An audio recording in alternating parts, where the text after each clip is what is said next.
રોજ સવારે અને સાંજે દેવી કવચનો પાઠ અવશ્ય સાંભળો.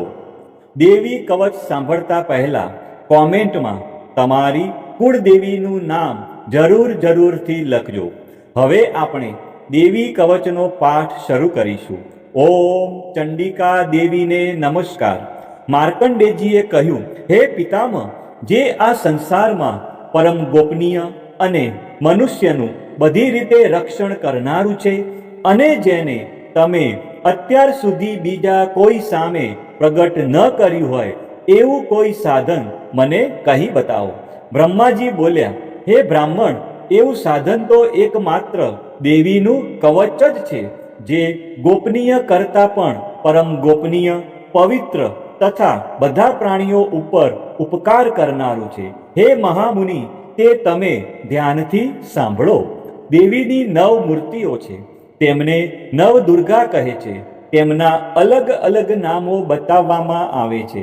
પહેલું નામ શૈલપુત્રી છે, બીજું નામ બ્રહ્મચારિણી છે, ત્રીજું ચંદ્રઘંટાના નામે પ્રસિદ્ધ છે, ચોથી મૂર્તિને કુષ્માંડા કહે છે, પાંચમી દુર્ગાનું નામ સ્કંદ માતા છે, છઠ્ઠી દુર્ગાનું નામ કાત્યાયની છે, સાતમું સ્વરૂપ કાલરાત્રિ, આઠમું સ્વરૂપ મહાગૌરી અને નવમી દુર્ગા એટલે સિદ્ધિદાત્રી. આ બધા નામ વેદ ભગવાન દ્વારા કહેવાયા છે. જ્યારે કોઈ મનુષ્ય અગ્નિથી સળગી રહ્યો હોય, યુદ્ધ ભૂમિમાં શત્રુઓથી ઘેરાઈ ગયો હોય, સંકટમાં ફસાઈ ગયો હોય તથા કોઈ ભયથી ડરી ગયો હોય અને મા દુર્ગાનું શરણ લીધું હોય, તેનું ક્યારેય કોઈ અમંગળ થતું નથી. યુદ્ધના સમયે મુશ્કેલી હોવા છતાં પણ તેને કોઈ વિપત્તિ ઉદ્ભવતી નથી. તેને શોક, દુઃખ અને ભય પ્રાપ્ત થતા નથી. જેમણે દેવીનું ભક્તિપૂર્વક સ્મરણ કર્યું છે તેમનો અભ્યુદય નક્કી છે. હે દેવી, જેઓ તમારું ચિંતન કરે છે તેમનું તમે ચોક્કસ કલ્યાણ કરો છો, તેમનું તમે ચોક્કસ રક્ષણ કરો છો. ચામુંડા દેવી પ્રેત ઉપર આરૂઢ થયેલા હોય છે અને વારાહી દેવી પાડા પર સવારી કરે છે. ઇન્દ્રિનું વાહન ઐરાવત હાથી છે, વૈષ્ણવી ગરુડ પર આવે છે અને માહેશ્વરી આખલા પર આરૂઢ થયેલા છે. કૌમારી દેવીનું વાહન મોર છે. વિષ્ણુપ્રિય લક્ષ્મી દેવી કમળ પર વિરાજમાન છે અને તેમના હાથમાં લાલ કમળ છે. આખલા પર આરૂઢ થયેલ દેવી ઈશ્વરીએ શ્વેત વસ્ત્ર ધારણ કરી રાખ્યા છે. બ્રાહ્મી દેવી હંસ પર બેઠેલા છે અને બધા જ આભૂષણો ધારણ કર્યા છે. આ બધી દેવીઓ માતાઓ યોગ શક્તિઓથી સંપન્ન છે, જેઓ અનેકવિધ આભૂષણો પહેરવાથી શોભે છે. તેમણે અનેક રત્નો ધારણ કર્યા છે, ક્રોધથી ભરેલી છે અને ભક્તોનું રક્ષણ કરવા રથમાં બેઠેલી છે. આ દેવીઓના હાથમાં શંખ, ચક્ર, ગદા, શક્તિ, હળ, મુસળ, ખેટક, તોમર, કુહાડી, દોરડું, કુંત, ત્રિશૂળ અને ઉત્તમ ધનુષ્ય ધારણ કરેલા છે. દૈત્યોના શરીરનો નાશ કરવો અને ભક્તોને અભયદાન આપવું, દેવતાઓનું હિત કરવું એ તેમના શસ્ત્ર ધારણનો ઉદ્દેશ છે. મહારૌદ્ર રૂપ, અત્યંત ઘોર પરાક્રમી, મહાબલી અને મહા ઉત્સાહયુક્ત હે દેવી, તમે મહાન ભયનો નાશ કરનારા છો. તમને મારા નમસ્કાર છે. તમારી સામે જોવું પણ મુશ્કેલ છે. શત્રુઓનો ભય વધારનારા હે જગદંબિકા, મારું રક્ષણ કરો.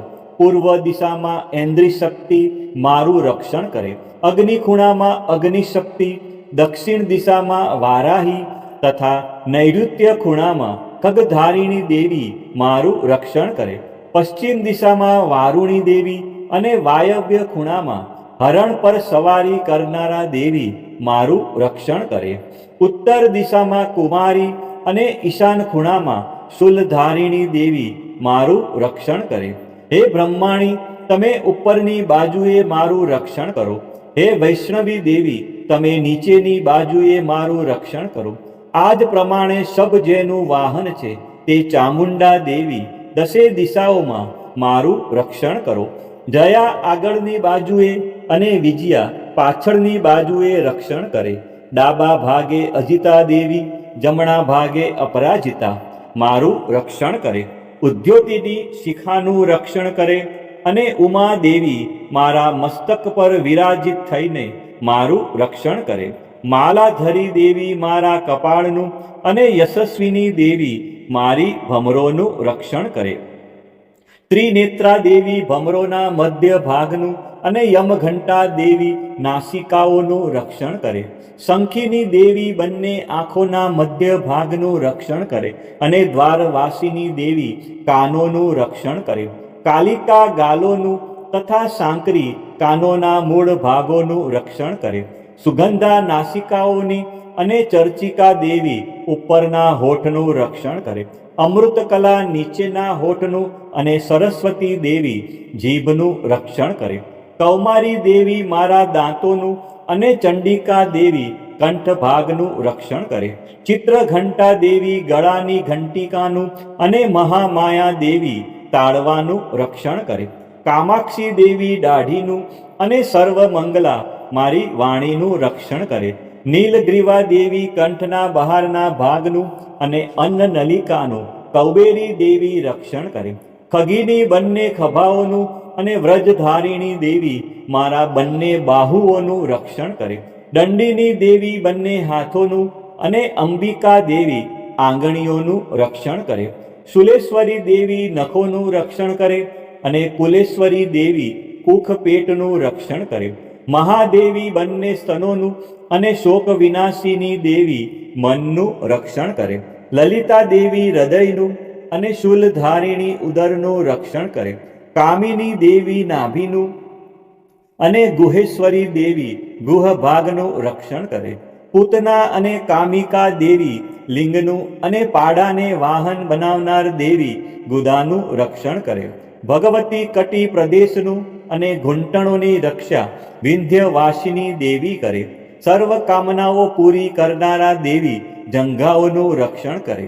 નારસિંહ દેવી પિંડીઓનું રક્ષણ કરે.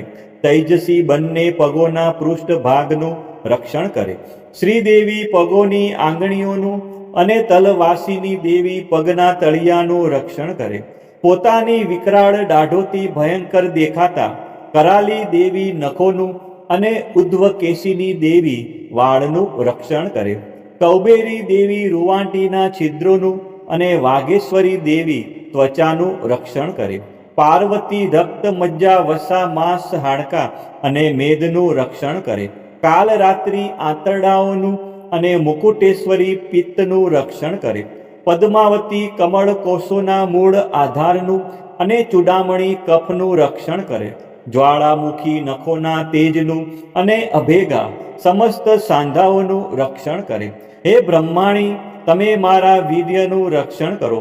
હે છત્રેશ્વરી, મારી છાયાનું રક્ષણ કરો. હે ધર્મધારિણી, મારા અહંકાર, મન અને બુદ્ધિનું રક્ષણ કરો. હે વ્રજ ધારણ કરનાર દેવી, મારા પ્રાણ, અપાન, વ્યાન, ઉદાન અને સમાનનું રક્ષણ કરો. કલ્યાણથી શોભતા હે દેવી, મારા પ્રાણનું રક્ષણ કરો. યોગીની દેવી રસ, રૂપ, ગંધ, શબ્દ અને સ્પર્શનું અને હે નારાયણી દેવી, તમે મારા સત્વ, રજ અને તમો ગુણનું રક્ષણ કરો. વારાહી દેવી આયુષ્યનું રક્ષણ કરે. વૈષ્ણવી ધર્મનું રક્ષણ કરે તથા ચક્ર ધારણ કરનારા દેવી યશ અને કીર્તિ, લક્ષ્મી અને ધનનું તેમજ વિદ્યાનું રક્ષણ કરો. હે ઇન્દ્રાણી, તમે ગોત્રનું રક્ષણ કરો. હે ભૈરવી, પત્નીનું રક્ષણ કરો. હે ચંડિકા દેવી, મારા પશુઓનું રક્ષણ કરો. હે મહાલક્ષ્મી દેવી, પુત્રોનું, સંતાનોનું રક્ષણ કરો. હે સુપથા દેવી, મારા પથનું અને ક્ષેમકરી દેવી, મારા માર્ગનું રક્ષણ કરો. હે મહાલક્ષ્મી, રાજદ્વારી કાર્યોમાં મારું રક્ષણ કરો તથા સર્વ બાજુએ રહેલા વિજયા દેવી, ચારે બાજુ રહીને રક્ષણ કરો. હે દેવી, જે સ્થાન દેવી કવચમાં કહેવાયું નથી અને તેથી રક્ષણ વિનાનું છે, તે બધા સ્થાનો તમારા વડે સુરક્ષિત થાય, કારણ કે તમે વિજયશાલિની અને પાપ નાશીની છો. મનુષ્ય પોતાના શરીરનું ભલું ઈચ્છતો હોય તો તેણે દેવી કવચનો પાઠ કર્યા વિના એક ડગલું પણ ભરવું નહીં. દેવી કવચનો પાઠ કરીને જ યાત્રા કરવી. દેવી કવચના પાઠથી બધી બાજુથી સુરક્ષિત થયેલો મનુષ્ય જ્યાં જ્યાં જાય છે ત્યાં ત્યાં તેને ધન લાભ થાય છે તથા સઘળી કામનાઓ પર વિજય પ્રાપ્ત થાય છે. તે જે અભિષ્ટ વસ્તુનું ચિંતન કરે છે તેને તે અચૂકપણે પ્રાપ્ત કરી લે છે. તે મનુષ્ય આ પૃથ્વી ઉપર અતુલ ઐશ્વર્ય પામે છે. દેવી કવચથી રક્ષાયેલો મનુષ્ય નિર્ભય થઈ જાય છે. યુદ્ધમાં તેમનો પરાજય થતો નથી તથા તે ત્રણેય લોકમાં પૂજનીય બને છે. આ દેવી કવચ દેવતાઓને પણ દુર્લભ છે. જે આ દેવી કવચનો દરરોજ 3 સંધ્યાએ શ્રદ્ધાપૂર્વક પાઠ કરે છે તેની દૈવી કલા પ્રાપ્ત થાય છે તથા તે ત્રણેય લોકમાં પરાજિત થતો નથી. એટલું જ નહીં, તે અપમૃત્યુથી રહિત થઈને 100 કરતાં પણ વધુ વર્ષ જીવે છે. દેવી કવચ ધારણ કરનારા મનુષ્યની રાજા તરફથી સન્માન અને વૃદ્ધિ થાય છે. આ દેવી કવચ મનુષ્યના તેજની વૃદ્ધિ કરનારો અને ઉત્તમ છે. આ દેવી કવચનો પાઠ કરનારો મનુષ્ય પોતાની કીર્તિથી શોભા પામીને પૃથ્વી ઉપર પોતાના સુયશ સાથે સાથે વૃદ્ધિ પામે છે. જે પહેલા દેવી કવચ કરીને સપ્તસતી ચંડી પાઠ કરે છે તેની જ્યાં સુધી વન પર્વત હોય ત્યાં સુધી તે આનંદથી યુક્ત આ પૃથ્વી ઉપર રહે છે. તેના પુત્રો પૌત્રો સંતાન પરંપરા બનેલી રહે છે. પછી દેહાંત થતા તે મનુષ્ય મહામાયાની કૃપાથી નિત્ય પરમપદને પામે છે.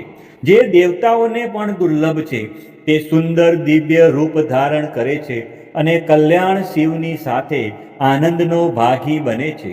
બોલો શ્રી અંબે માત કી જય, ચામુંડા માત કી જય, ખોડિયાર માત કી જય, ઉમિયા માત કી જય, મહાકાળી માત કી જય, વારાહી માત કી જય, બહુચર માત કી જય, 64 જોગણી માત કી જય. દરેક ભક્તોએ